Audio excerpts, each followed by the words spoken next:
Assalamualaikum warahmatullahi wabarakatuh. Perkenalkan, nama saya Rizda Nur Indrianti dari Prodi Ilmu Administrasi Negara NPM AP 2023-127. Di sini saya akan membacakan jawaban UAS saya. Soal yang pertama. 1. Berikan penjelasan Anda tentang 4 model e-government, yaitu G2C, G2B, G2G, dan G2E. Jawaban saya, e-government adalah pemanfaatan teknologi informasi dalam pemerintahan untuk memberikan pelayanan yang lebih cepat, efisien, dan transparan. Terdapat 4 model utama dalam e-government, yaitu yang pertama, G2C atau Government to Citizen. Model ini berkaitan dengan layanan yang diberikan pemerintah kepada masyarakat. Contohnya adalah aplikasi pelayanan publik seperti eKTP, SIM online, dan sistem pembayaran pajak berbasis digital. Dengan G2C, warga tidak perlu lagi datang ke kantor pemerintah untuk mendapatkan layanan tertentu, sehingga lebih menghemat waktu dan biaya. Yang berikutnya, G2B atau Government to Business. Model ini berkaitan dengan interaksi antara pemerintah dan pelaku usaha. Tujuannya adalah mempermudah proses administrasi bisnis serta meningkatkan transparansi dalam hubungan antara dunia usaha dan pemerintah. Contohnya adalah sistem lelang, pegadaian barang dan jasa secara elektronik, serta sistem perizinan usaha berbasis online. Yang berikutnya, G2G atau Government to Government. Model ini berfokus pada interaksi antar instansi pemerintah untuk meningkatkan efisiensi dan koordinasi. Contoh penerapan G2G adalah integrasi data antara Dinas Kependudukan dan Catatan Sipil atau Dukcapil dengan Kementerian Kesehatan dalam verifikasi data peserta BPJS sehingga proses administrasi layanan kesehatan menjadi lebih cepat. Berikutnya, G2E atau Government to Employee. Model ini dirancang untuk meningkatkan efisiensi dan kesejahteraan pegawai pemerintah. Contohnya adalah sistem e-kinerja yang digunakan untuk menilai kinerja pegawai secara digital, serta aplikasi e-payroll yang memastikan pembayaran gaji ASN dilakukan secara tepat waktu dan transparan. Keempat model ini menunjukkan bagaimana e-government berkontribusi dalam meningkatkan efektivitas layanan publik, baik bagi warga, dunia usaha, instansi pemerintahan, maupun pegawai pemerintahan itu sendiri. Soal yang kedua, analisis gambar tentang interoperabilitas dalam e-government. Berdasarkan gambar yang terdapat dalam soal, konsep interoperabilitas dalam e-government menunjukkan bagaimana sistem pemerintahan digital berkembang dari tahap awal hingga tahap yang lebih kompleks dan terintegrasi. Jawaban saya, tahap 1, informasi statis.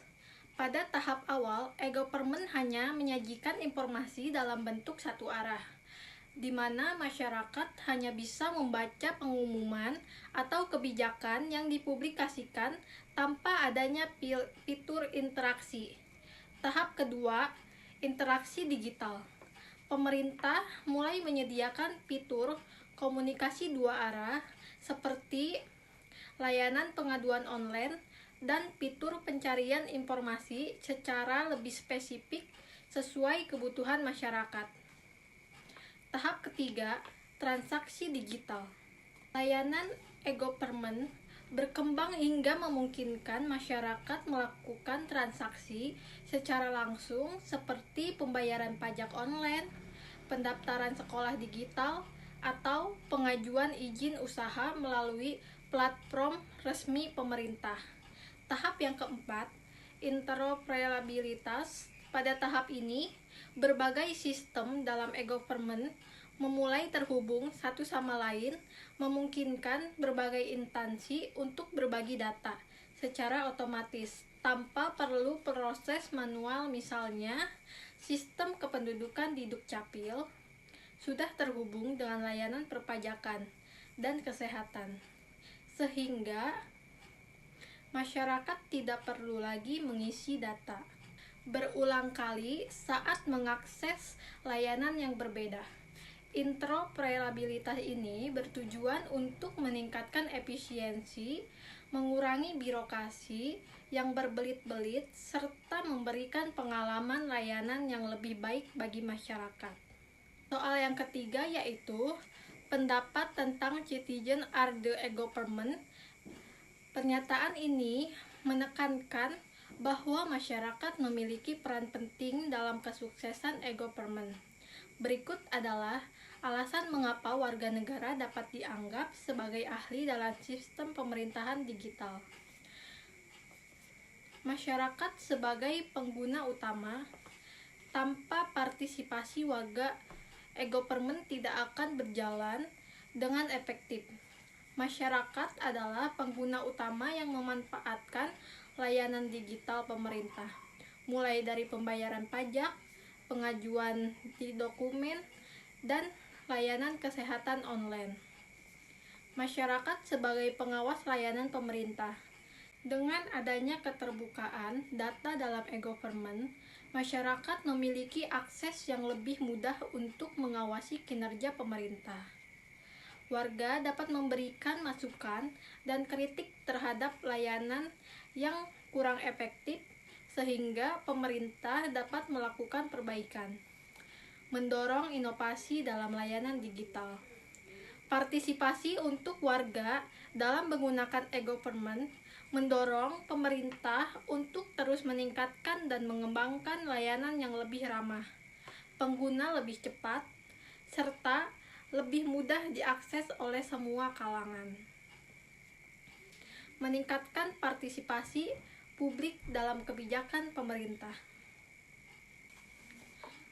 Melalui berbagai platform digital, masyarakat yang kini dapat lebih mudah menyuarakan pendapat mereka terhadap kebijakan yang diambil oleh pemerintah, misalnya melalui aplikasi pengaduan online atau forum konsultasi publik yang memungkinkan warga terlibat dalam proses pengambilan keputusan.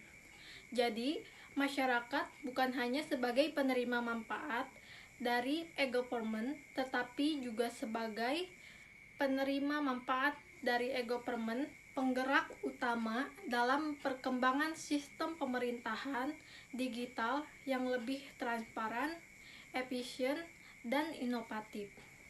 Kesimpulan dari saya, keempat model e-government yaitu G2C, G2B, G2G, dan G2E menunjukkan bahwa transformasi digital dalam pemerintahan bertujuan untuk meningkatkan efektivitas layanan bagi masyarakat, dunia usaha, instansi pemerintah, dan pegawai pemerintahan. Interoperabilitas dalam e-government merupakan tahap tertinggi dari pemerintahan di mana berbagai sistem terhubung dan berbagi data secara otomatis untuk memberikan pelayanan yang lebih efisien. Selain itu, masyarakat memiliki peran yang sangat penting dalam kesuksesan e-government sebagai pengguna utama. Masyarakat tidak hanya memanfaatkan layanan digital, tetapi masyarakat juga berperan dalam memberikan umpan balik, mengawasi kinerja pemerintah, serta mendorong inovasi dalam sistem pemerintahan digital. Cukup sekian jawaban UAS dari saya, kurang lebihnya mohon maaf. Wabillahi taufiq wa hidayah. Wassalamualaikum warahmatullahi wabarakatuh.